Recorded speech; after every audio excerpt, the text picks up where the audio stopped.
परिचय। प्रकाश एक ऐसी वस्तु है जिससे सब परिचित हैं। यह विभिन्न स्रोतों से प्राप्त होता है, जिनमें मुख्य है सूर्य। जीने के लिए जरूरी ऊर्जा हमें इसी से मिलती है। इसके बिना, जैसा कि हम जानते ही हैं, जीवन का अस्तित्व संभव ही नहीं है। ऊर्जा का वो रूप जो वस्तुओं को देखने में हमारी सहायता करता है, प्रकाश कहलाता है। उद्देश्य। इस पाठ के अंत में आप निम्न करने में सक्षम हो जाएंगे: प्रकाश को परिभाषित करना, प्रकाश की प्रकृति को समझना, साधारण दर्पण द्वारा प्रकाश के परावर्तन को समझना, परावर्तन के नियम, वास्तविक और आभासी प्रतिबिंब में अंतर करना।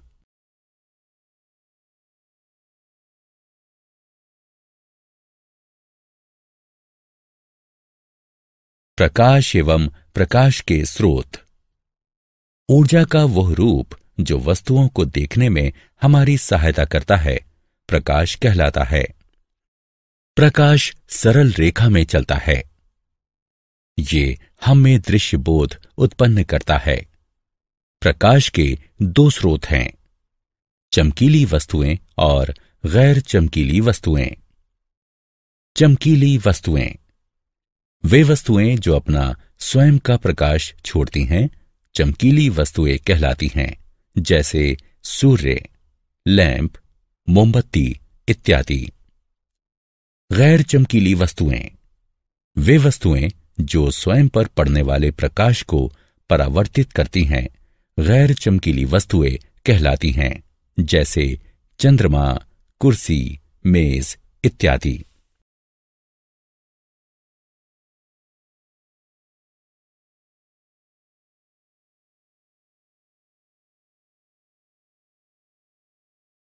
प्रकाश की प्रकृति। प्रकाश के परावर्तन, अपवर्तन, विवर्तन तथा अन्य अनेक पहलुओं के बारे में जानने के लिए प्रकाश के सिद्धांतों के आधार पर उसकी प्रकृति को समझना होगा। प्रकाश की प्रकृति के दो सिद्धांत हैं: प्रकाश का तरंग सिद्धांत तथा प्रकाश का कण सिद्धांत। प्रकाश का तरंग सिद्धांत। प्रकाश विद्युत चुंबकीय तरंगों पर आधारित होता है, जिन्हें प्रवर्धन के लिए किसी भौतिक माध्यम की आवश्यकता नहीं होती। इसके अभिलक्षण चिन्ह हैं विवर्तन, निष्कर्ष एवं ध्रुवीकरण। प्रकाश का कण सिद्धांत। प्रकाश ऐसे कणों से निर्मित होता है जो अत्यंत तीव्र गति से एक सरल रेखा में चलते हैं। इसके अभिलक्षण चिन्ह हैं परावर्तन और अपवर्तन। प्रकाश तरंग और कण दोनों के गुण प्रदर्शित करता है। प्रकाश का स्वभाव दोहरा होता है।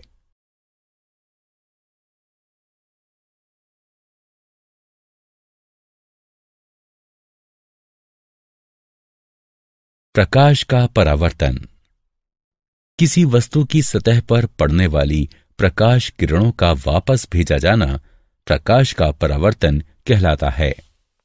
चमकदार सतह वाली वस्तुएं खुरदुरी और धुंधली सतह वाली वस्तुओं की अपेक्षा अधिक प्रकाश परावर्तित करती हैं। चांदी प्रकाश की सर्वोत्तम परावर्तक है। सपाट सतह से परावर्तन।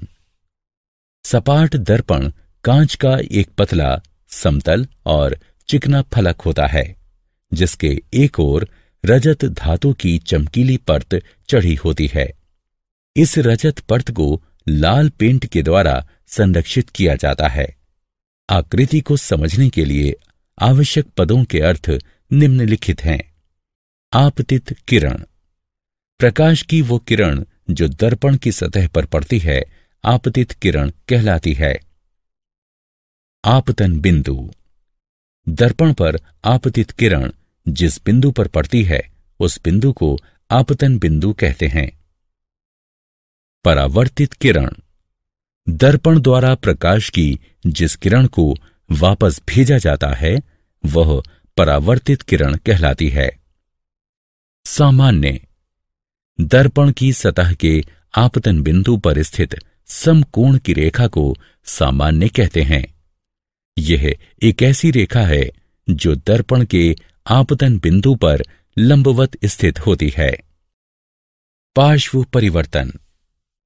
पार्श्व परिवर्तन जब समतल दर्पण के सामने कोई वस्तु रखी जाती है तब वस्तु का दाहिना पार्श्व दर्पण के बाईं ओर और बायां पार्श्व दर्पण के दाहिनी ओर प्रतीत होता है। किसी वस्तु के पार्श्वों और उसके दर्पण प्रतिबिंब का यह परिवर्तन पार्श्व परिवर्तन कहलाता है। समतल दर्पण के संबंध में अभिलक्षण और उपयोग। किसी समतल दर्पण द्वारा निर्मित प्रतिबिंब के अभिलक्षण। ऐसा प्रतिबिंब आभासी होता है। ऐसा प्रतिबिंब सीधा होता है। प्रतिबिंब का आकार वस्तु के आकार जितना ही होता है। समतल दर्पण द्वारा निर्मित प्रतिबिंब दर्पण में पीछे उतनी ही दूरी पर होता है। ऐसा प्रतिबिंब पार्श्व परिवर्तित होता है।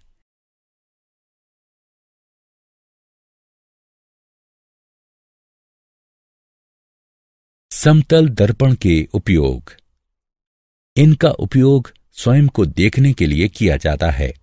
इन्हें विशिष्ट दुकानों जैसे सुनार की दुकान की अंदरूनी दीवारों पर उन्हें अधिक बड़ा दिखाने के लिए लगाया जाता है।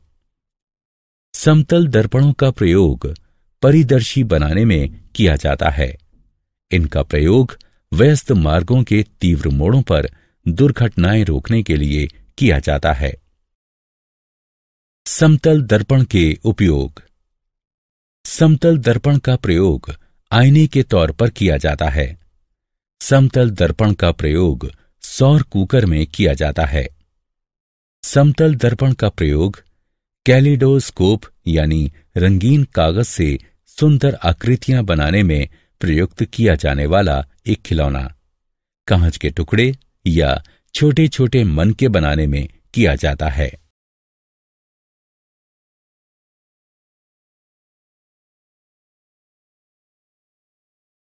परावर्तन के नियम। परावर्तन का प्रथम नियम। आपतित किरण, परावर्तित किरण और सामान्य ये सब एक ही समतल पर स्थित होते हैं। परावर्तन का द्वितीय नियम। परावर्तन कोण सदैव आपतन कोण के बराबर होता है।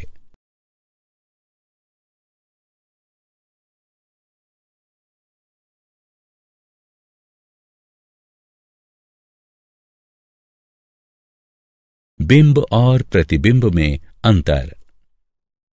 बिंब कोई भी वस्तु जो प्रकाश किरणें उत्सर्जित करती है बिंब कहलाती है। प्रतिबिंब।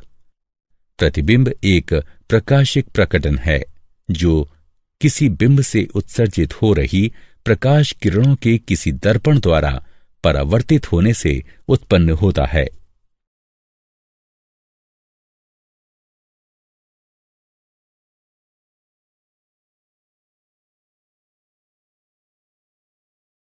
वास्तविक और आभासी प्रतिबिंब में अंतर।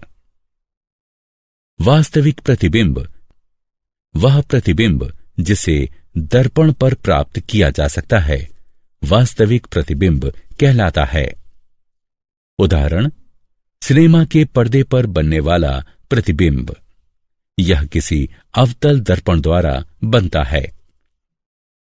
आभासी प्रतिबिंब वे प्रतिबिंब जिन्हें पर्दे पर प्राप्त नहीं किया जा सकता आभासी प्रतिबिंब कहलाते हैं। उदाहरण, किसी समतल दर्पण में हमारे चेहरे का प्रतिबिंब।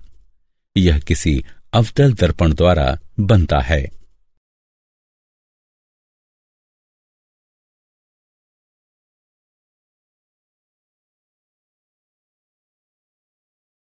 क्या आप जानते हैं दिखाई देने वाले प्रकाश का तरंगदैर्घ्य 380 से 740 नैनोमीटर के मध्य होता है और इसकी आवृत्ति 405 टेराहर्ट्ज से 790 टेराहर्ट्ज के मध्य होती है। प्रकाश, जो कि फोटोन नामक नन्हे पैकेटों में निकलता और अवशोषित होता है, तरंग और कण दोनों के गुण प्रदर्शित करता है। यह गुण तरंग कण द्विविधता कहलाता है। निर्वात में प्रकाश की गति ठीक 29,97,92,458 मीटर प्रति सेकंड आंकी गई है। प्रकाश उत्पन्न करने वाली प्रक्रियाएं हैं नगण्यीकरण या सिंटिलेशन, इलेक्ट्रोल्यूमिनिसेंस, ट्राइबोलियोमिनिसेंस, चेरेनकोव विकिरण।